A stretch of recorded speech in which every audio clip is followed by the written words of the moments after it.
ये कहानी है एक गरीब मोची की, जो एक छोटे से गांव में अपनी पत्नी के साथ रहता था। मोची के घर के हालात दिन पर दिन बिगड़ते जा रहे थे।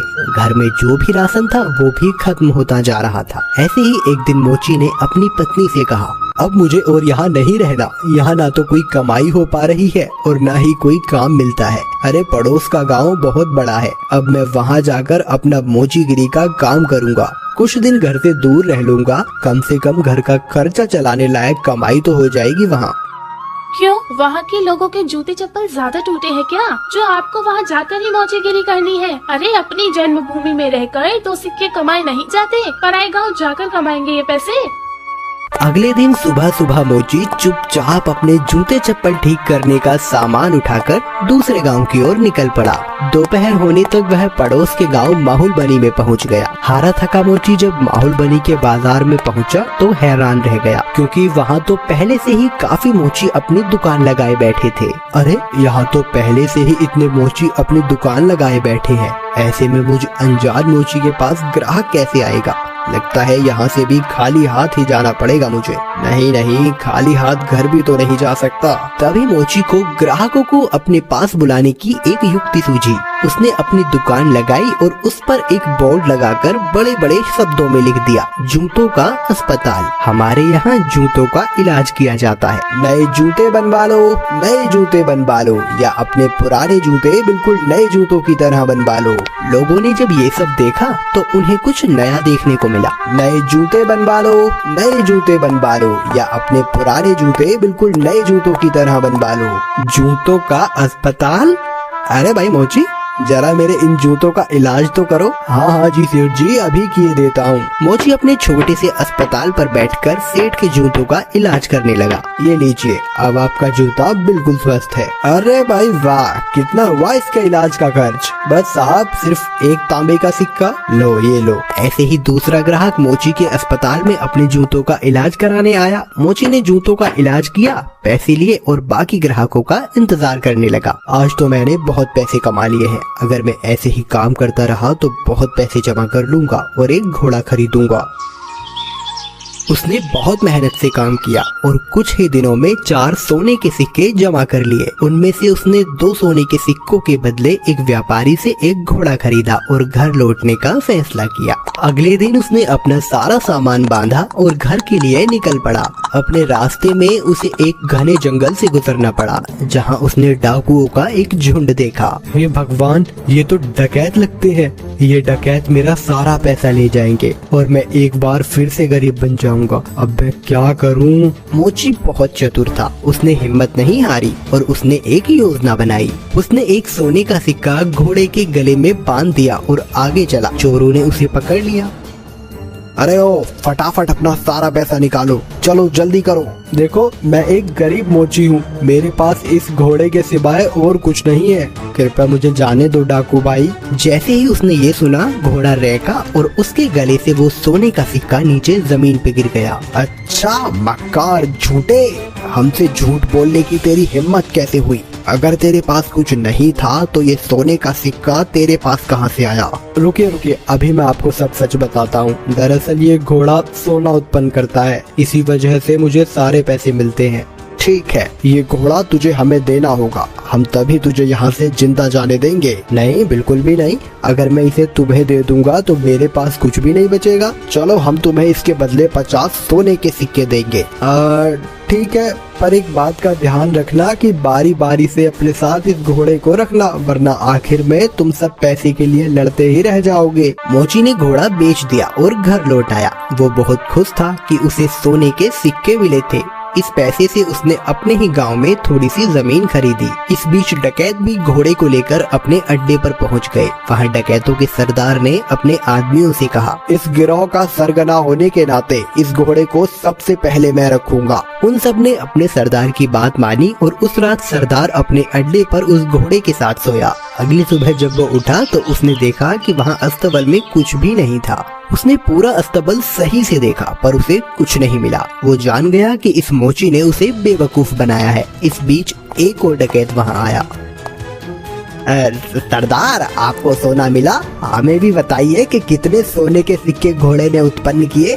तुम खुद ही ये पता लगा लोगे जब आज रात तुम खुद ही इस घोड़े को रखोगे। सरदार ने किसी से कुछ नहीं कहा क्योंकि वह अपने आप को बेवकूफ साबित नहीं होने देना चाहता था। एक एक करके सभी डकैतों ने घोड़े को अपने साथ रखा, पर उनमें से किसी को कुछ नहीं मिला।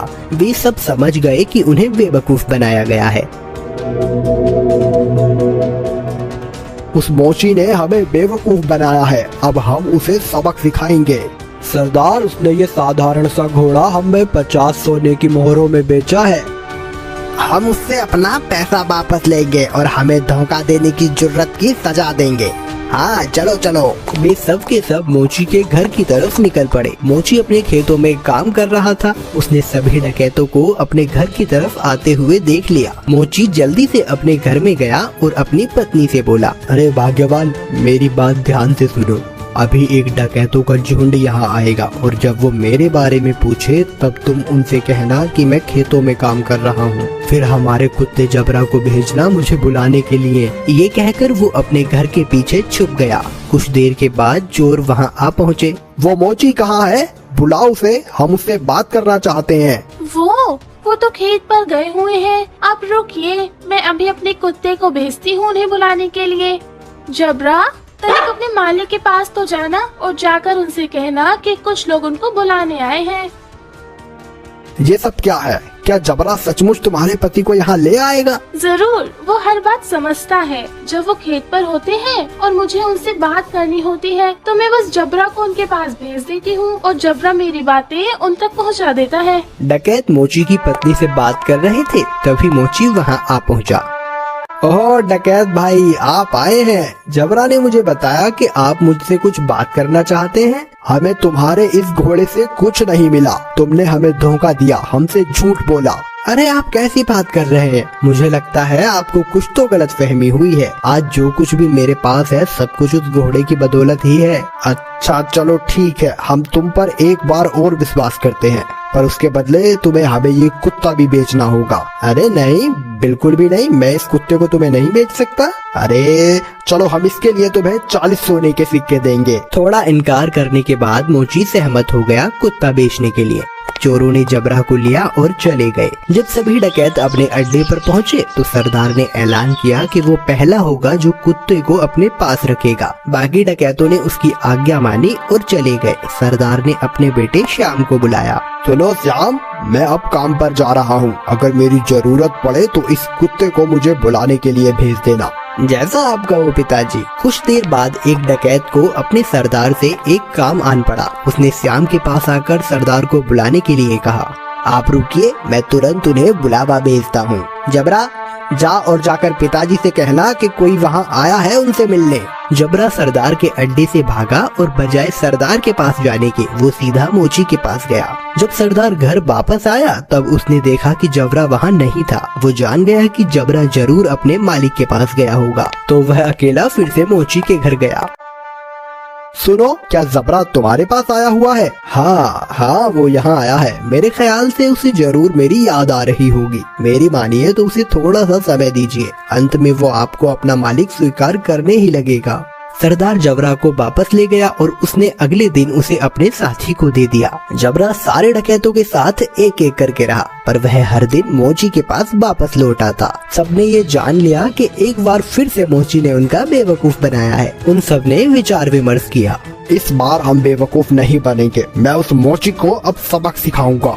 इस बार सारे डकैत मोची के घर पहुँचे। उन्होंने मोची की एक न सुनी और मोची को एक बोरे में डाला और उसे लेकर वहाँ से चल दिए उसे सबक सिखाने के लिए। मोची चुपचाप बोरे में पड़ा रहा। रास्ते में वे सब एक मंदिर के पास से गुजरे, तभी एक डकैत ने कहा, सरदार, गर्मी बहुत ज्यादा है, क्यों ना कुछ देर यहीं आराम किया जाए।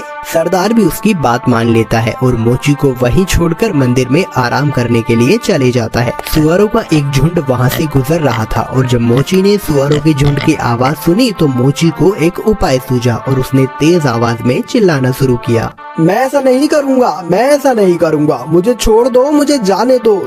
सुअरों के मालिक ने उसकी आवाज सुनी और वो उसकी ओर आया। अरे रुको रुको, क्या हुआ? तुम क्या नहीं करोगे? किसने तुम्हें इस बोरे में डाला? वो मेरी शादी जबरदस्ती जमींदार की बेटी से करवाना चाहते हैं, पर मैं शादी नहीं करवाना चाहता। क्यों भाई, क्या तुम पागल हो? अगर मैं तुम्हारी जगह होता तो मैं यकीनन उसकी लड़की से शादी करता। अगर ऐसी बात है तो आओ, मैं तुम्हें बोरे में डाल देता हूँ और तुम जाकर उसकी लड़की से शादी कर लो। सचमुच? बेशक, लेकिन पहले मुझे बाहर तो निकालो। सुअरों के मालिक ने मोची को बोरे से बाहर निकाला और खुद बोरे के अंदर घुस गया। मोची ने उसे बांध दिया और उसके सुअरों को लेकर वहाँ से चला गया। शाम को डकैत मंदिर से बाहर आए, बोरे को लिया और चले गए।